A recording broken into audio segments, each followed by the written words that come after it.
Hi friends, ஒரு chocolate truffle cake எப்படி பண்ணுறதுன்னு பார்த்துடலாம். இதில் எல்லாமே டீட்டெயிலாக எக்ஸ்பிளைன் பண்ணியிருக்கோம்.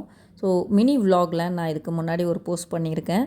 சாக்லேட் கனாஷ் எப்படி பண்ணுறதுன்ற டீட்டெயில் எக்ஸ்பிளைன் பண்ணியிருக்கேன். அண்ட் என்னுடைய லைவ் செக்ஷனில் பேக்கிங்க்கு தேவையான எல்லா மெட்டீரியல்ஸ் என்னென்ன வேணுன்றதையும் எக்ஸ்பிளைன் பண்ணியிருக்கேன். பார்த்து செக் பண்ணிக்கோங்க. ஸோ ஃபஸ்ட்டு நீங்கள் ஒரு ட்ரை இன்க்ரீடியன்ட்ஸ் நீங்கள் ரெடி பண்ணிக்கணும். எப்போவுமே மைதா, கொக்கோ பவுடர் இதெல்லாம் ஒரு நல்ல பிராண்டாக யூஸ் பண்ணிக்கோங்க. ஸோ கப்பில் மெஷர் பண்ணுறதா இருந்தால் இப்படி தான் நீங்கள் அளந்து போடணும், அப்படியே எடுக்கக்கூடாது. ஓகேங்களா? அப்புறம் உங்கள் விரலால் இப்படி கட் பண்ணிடணும். ஸோ இதுதான் உங்களுக்கு ப்ராப்பரான ஒரு மெஷர்மெண்ட். ரொம்ப அதிகமாக இருந்ததுன்னா கேக் ஸ்பாயில் ஆகும். ஸோ இதிலிருந்து நான் ஒரு 2 டேபிள் ஸ்பூன் அளவுக்கு ரிமூவ் பண்ணிடுறேன். இது 1/2 kgக்கான மெஷர்மெண்ட் கேக்கு. ஓகேங்களா? 2 ஸ்பூன் ரிமூவ் பண்ணிவிட்டு அகைன் 2 ஸ்பூனை நான் கொக்கோ பவுடரை ஆட் பண்ணுறேன். எல்லாத்துக்குமே மெஷர்மெண்ட் நீங்கள் இப்படி தான் கட் பண்ணி போடணும். ஓகேங்களா?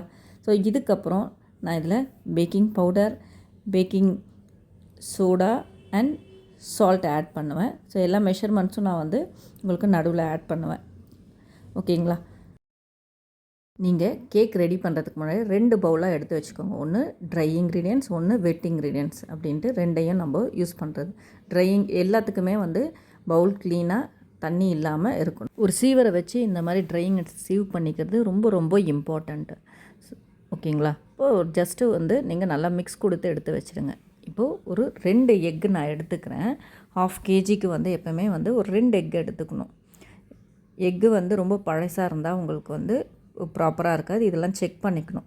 நீங்கள் ஃப்ரிட்ஜில் வச்சு எடுக்கிறதா இருந்தால் ஃப்ரிட்ஜிலிருந்து முன்னாடியே ஒரு 1 hour முன்னாடி எடுத்து வெளியே வச்சுடுங்க. வெண்ணிலா எசன்ஸும் ஆட் பண்ணிடுறேன். 2 எக்கை ஃபஸ்ட்டு ஒரு ஸ்பீடில் லைட்டாக மிக்ஸ் கொடுத்துருங்க. அதுக்கப்புறம் உங்களுடைய ஸ்பீடை நீங்கள் அதுக்கப்புறம் இன்க்ரீஸ் பண்ணிக்கோங்க. ஸோ கொஞ்சம் கொஞ்சமாக பவுடர் சுகர் ஆட் பண்ணி நீங்கள் ஒரு க்ரீமி டெக்ஸ்சர் வர வரையும் நீங்கள் பீட் பண்ணணும். ஓகேங்களா? ஃபுல்லாக ஒரே வாட்டி சுகர் எடுத்து போட்டுறாதீங்க. கொஞ்சம் கொஞ்சமாக ஆட் பண்ணி நல்லா உங்களுக்கு க்ரீமியாக வரணும். இந்த மாதிரி ஒரு லைட் கலராக மாறிடும் உங்களுக்கு. இப்படி எடுத்தால் உங்களுக்கு அப்படியே ஒரு ஃபோல்டிங் மெத்தடில் வரணும். ஸோ அந்த ஸ்டேஜ் வரையும் நீங்கள் பீட் பண்ணணும். ஓகேங்களா? இந்த மாதிரி வந்ததுக்கப்புறம் தான் நீங்கள் ஆயில் ஆட் பண்ணணும். இதுக்கு ஆட் பண்ணதுக்கப்புறம் நீங்கள் ஜஸ்ட்டு ஒரு 4 செகண்ட்ஸ்க்கு மட்டும் பீட் பண்ணுங்கள். ரொம்ப ஓவர் மிக்ஸ் கொடுக்கக்கூடாது. நம்ம சொல்கிற ஒவ்வொரு டிப்ஸும் உங்களுக்கு ரொம்ப இம்பார்ட்டண்ட்டாக இருக்கும். ஏன்னா இந்த சின்ன சின்ன மிஸ்டேக் தான் உங்களுடைய கேக் ஸ்பாயில் ஆகிறதுக்கு காரணம். அதுக்கப்புறம் ட்ரை இன்க்ரீடியன்ட்ஸ் ஆட் பண்ணணும். ஆட் பண்ணிவிட்டு கொஞ்சம் கொஞ்சமாக இதுவுமே ஃபுல்லாக ஒரே வாட்டி போடக்கூடாது. கொஞ்சமாக ஆட் பண்ணி கட் அண்ட் ஃபோல்ட் மெத்தடில் உங்களுக்கு இதை மிக்ஸ் பண்ணணும். Cut and fold method use பண்ணுறதுனால கேக் ஃப்ளஃபினஸ் குறையாமல் கரெக்டாக வரும். 1/2 kgக்கான கேக் டின் சைஸ் பார்த்திங்கன்னா உங்களுக்கு 5 inch 6 inch அந்த மாதிரி யூஸ் பண்ணிக்கலாம். 4 inchமே யூஸ் பண்ணிக்கலாம். அது ரொம்ப ஹைட்டாக வேணும்னா 4 inch யூஸ் பண்ணணும். சைடு எல்லாமே பார்ச்மெண்ட் பேப்பர் போடணும். ஸோ நான் இப்போ எனக்கு ஃப்ளாட்டாக வேணுன்றதுனால நான் 6 inch எடுத்திருக்கேன். உள்ளே நீங்கள் பார்ச்மெண்ட் பேப்பர் கட் பண்ணி போட்டுட்டு சைடெல்லாம் ஆயில் அப்ளை பண்ணிவிடுங்க. பேட்டரை போர் பண்ணிவிட்டு நீங்கள் 180 டிகிரி 10 minutes ப்ரீ ஹீட் பண்ணணும். 180 டிகிரி 30 minutes 1/2 kg இல்லையா, 30 minutes நீங்கள் பேக்கிங் டைம். ஸோ அதுக்கு முன்னாடி ஓப்பன் பண்ணி பார்க்காதீங்க. கேக் ரெடி ஆனதுமே நீங்கள் வெளியே எடுத்து வச்சுட்டு ஜஸ்ட்டு ஒரு டவல் போட்டு நீங்கள் வச்சிடணும். நாளைக்கு கேக் ரெடி பண்ணணும்னா 1 day பிஃபோர் நைட் நீங்கள் இந்த கேக்கெல்லாம் ரெடி பண்ணி வச்சிடணும். அந்தளவுக்கு டைம் கொடுத்தா தான் கேக் டேஸ்ட் நல்லாயிருக்கும். அந்த எக் ஸ்மெல்லாம் உங்களுக்கு இருக்காது. சைடெல்லாம் நைஃபை வச்சு இந்த மாதிரி பண்ணிவிட்டு அதுக்கப்புறம் எடுங்க. கேக் சூப்பராக ரெடி ஆகிடும். இந்த மாதிரி நம்ம சொன்ன எல்லா டிப்ஸையும் நீங்கள் யூஸ் பண்ணிங்கன்னா இந்த மாதிரி ப்ராப்பராக பேக் ஆகி வந்துடும். ஓகேங்களா?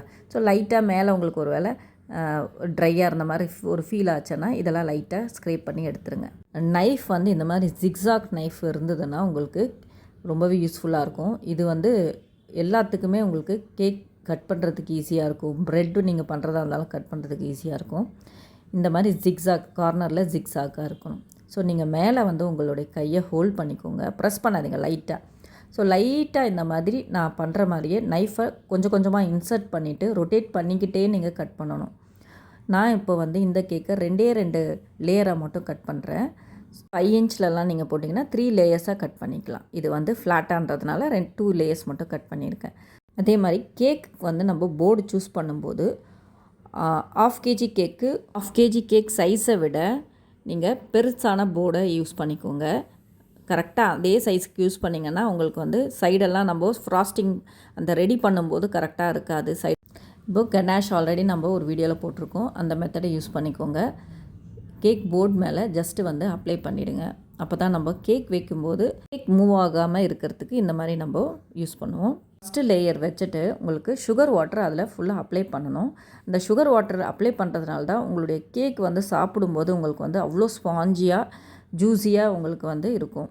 ஸோ அதனால் சுகர் ஜஸ்ட்டு நீங்கள் சுகரை ஆட் பண்ணி வாட்டரை ஃபுல்லாக மிக்ஸ் கொடுத்துட்டிங்கன்னா போதும். இந்த வாட்டரை உங்களுக்கு ரொம்ப ஓவராகவும் போடக்கூடாது, ரொம்ப கம்மியாகவும் போடாமல் நீங்கள் பார்க்கணும். ஸோ அது ரொம்ப ரொம்ப இம்பார்ட்டண்ட்டு. உங்களுடைய ஃபிங்கரை வச்சு நீங்கள் செக் பண்ணிக்கலாம். இதில் செக் பண்ணும்போது தண்ணி வந்து நம்ம அந்த வாட்டரை அப்ளை பண்ணுவோம் இல்லையா, அது வந்து கையில் வந்து ஜஸ்ட்டு லைட்டாக ப்ரெஸ் ஆனால் அந்த ஃபீல் கொடுக்கும். அது மட்டும் இருந்தால் போதும். நீங்கள் ப்ரெஸ் பண்ண உடனே அப்படியே வாட்டர் வந்து மேலே வர மாதிரி போடாதீங்க. ஸோ அந்த டெக்னிக் யூஸ் பண்ணிக்கோங்க. இதுக்கப்புறம் நீங்கள் உங்களுடைய கனாஷ் இதில் அப்ளை பண்ணிவிட்டு உங்களுடைய பேலட் நைஃப் வந்து அதுவும் வந்து உங்களுக்கு அப்ளை பண்ணுறது ஒரு டெக்னிக்காக யூஸ் பண்ணணும். ஜஸ்ட்டு வந்து உங்களுடைய ஃபிங்கர் பாருங்கள், நான் எப்படி வச்சுருக்கணும் அந்த மாதிரி வைங்க. எல்லாமே ஒரு ப்ராப்பராக பண்ணோம்னா ஒரு நீட் ஃபினிஷிங் கிடைக்கும். ஸோ இந்த மாதிரி நீங்கள் ஹோல்ட் பண்ணிக்கோங்க உங்களுடைய ஃபிங்கரை. ஸோ நைஃபை வந்து இந்த மாதிரி ஃப்ளாட்டாக தான் வைக்கணும், ஸ்ட்ரைட்டாக வைக்காதீங்க. அதே மாதிரி அந்த ஒரே ஒரு 1/4 இன்ச்சு விட கொஞ்சம் கம்மி அந்த அளவுக்கு மட்டுமே உங்களுடைய நைஃப்பில் அந்த க்ரீம் அப்ளை ஆகணும். சரிங்களா? இந்த மாதிரி ஃபுல்லாக வந்து டெக்னிக்காக அப்படியே அழுத்தி அந்த அப்ளை பண்ணும்போதும் ஒரு டெக்னிக் இருக்குது. ஃபுல்லாக பிடிச்சி கேக்குக்கு அப்ளை பண்ணும்போது அந்த கேக்கு அந்த க்ரம்ஸே வெளியே வர மாதிரி பண்ணக்கூடாது. லைட்டாக மைல்டாக நீங்கள் டச் பண்ணிகிட்டே வரணும். ஸ்லோவாக ஃபஸ்ட்டே ரொம்ப எடுத்தோடனே ஃபாஸ்ட்டெல்லாம் போகாதீங்க. ரொம்ப ஸ்லோவாக ப்ராப்பராக ஒவ்வொரு முறையும் ப்ராப்பராக பண்ணிங்கன்னா உங்களுக்கு சீக்கிரமாக வந்துடும்.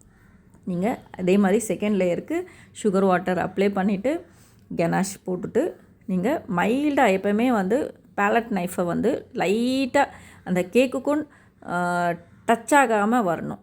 சரிங்களா? ஃபுல்லாக நீங்கள் இந்த மாதிரி ஸ்ப்ரெட் பண்ணும்போது ஃபுல்லாக கேக்கு கூட டச் பண்ணிங்கன்னா க்ரம்ஸ் எல்லாம் வெளியே வந்துடும். உங்களுடைய கனாஷ் மேலெல்லாம் க்ரம்ஸ் நிறைய வெளியே வந்துடும். கேக் உடைய ஆரம்பிக்கும். இதெல்லாம் இருக்குது. ரொம்பவே மைல்டாக நீங்கள் வந்து பண்ணிங்கன்னா தான் உங்களுக்கு ஃபினிஷிங் நீட்டாக வரும்.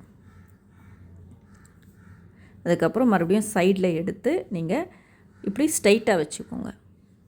ஸ்ட்ரைட்டாக வச்சு ஃபுல்லாக அப்ளை பண்ணணும்.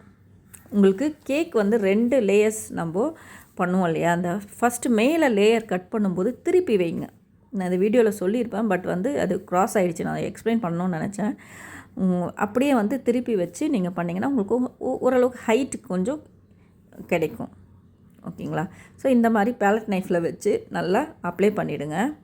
குவெஷனுக்கான டைம் ஸ்பாஞ்சை நம்ம 1 day பிஃபோர் ரெடி பண்ணியிருப்போம் இல்லையா, ஸோ அதனால் என்ன யூஸ்ன்றதை நான் டிப்ஸ் சொல்லியிருப்பேன். அது என்னன்ட்டு கமெண்ட் பாக்ஸில் கமெண்ட் பண்ணுங்கள். பேலட் நைஃபால் இந்த மாதிரி ஃபுல்லாக ஃபினிஷிங் கொடுத்து நீங்கள் ஃப்ரிட்ஜில் செட் பண்ண விடணும். ஃபஸ்ட்டு வந்து இதுதான் வந்து க்ரம் கோட்டிங்னு சொல்லுவோம். 1/2 an hour ஃப்ரிட்ஜில் செட் பண்ண விட்டுடணும். ஃப்ரிட்ஜில் வைக்கிறதுக்கு முன்னாடி போர்டை க்ளீன் பண்ணிவிட்டு அதுக்கப்புறம் வைங்க. இது ஃபுல்லாக எப்படி ஃபினிஷ் பண்ணுறதுன்றதை நெக்ஸ்ட் போஸ்ட்டில் நான் போடுறேன். வீடியோ பிடிச்சிருந்தால் லைக் பண்ணி சப்ஸ்கிரைப் பண்ணுங்கள்.